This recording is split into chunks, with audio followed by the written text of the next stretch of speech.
Oke, selanjutnya saya akan menjelaskan 3 soket yang paling berbeda ya teman-teman di antara lainnya. Nah, yang pertama teman-teman, soket dengan 3 kaki dengan warna green, red, black, dan di bagian kabel utamanya berwarna green and gray.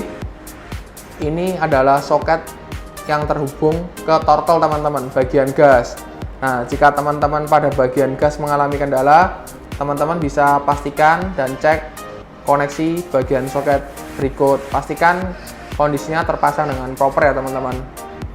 Nah, ini cara pasangnya hampir sama, hanya model tipe soketnya aja berbeda. Nah, teman-teman juga perhatikan bahwa pin atau jarum pada soket cowok male tidak ada yang bengkok. Nah, ketika dipasang juga tidak perlu dipaksa ya teman-teman. Nanti bisa bengkok, teman-teman pastiin dan klik. Nah, ketika udah klik berarti koneksinya udah benar. Lalu yang kedua,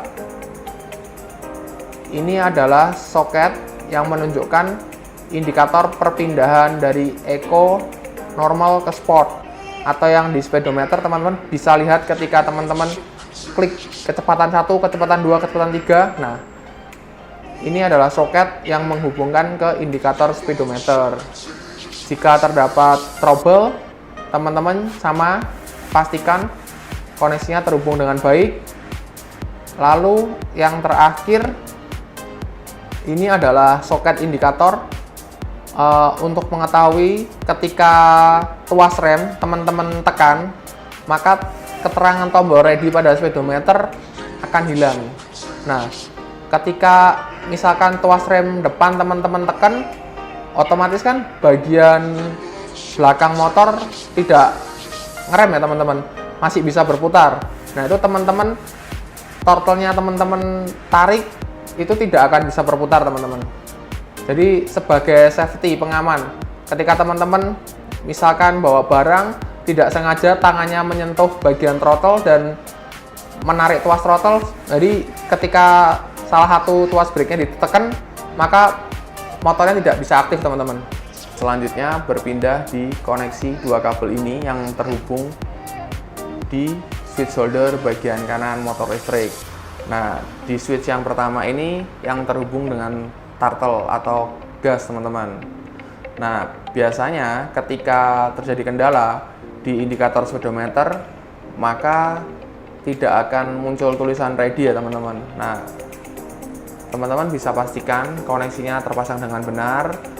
Nah, jika terpasang sudah benar, maka di indikator speedometer maka terdapat tulisan ready dan throttle-nya sih harusnya bisa bekerja dengan baik, dengan normal.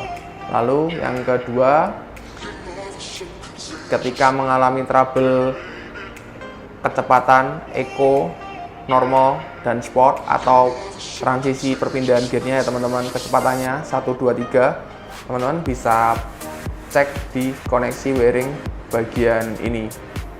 Nah, teman-teman harus tahu dulu nih kendalanya apa yang dialami, maka secara elektrikal teman-teman harus bisa menganalisa detailnya, hubungan wiringnya kemana. Misalkan yang bermasalah di bagian switch holder bagian kanan, nah teman-teman pastikan dulu nih jalur kabelnya ini larinya kemana.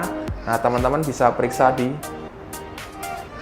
part yang ini saja atau koneksi wiring kabel yang di bagian ini saja.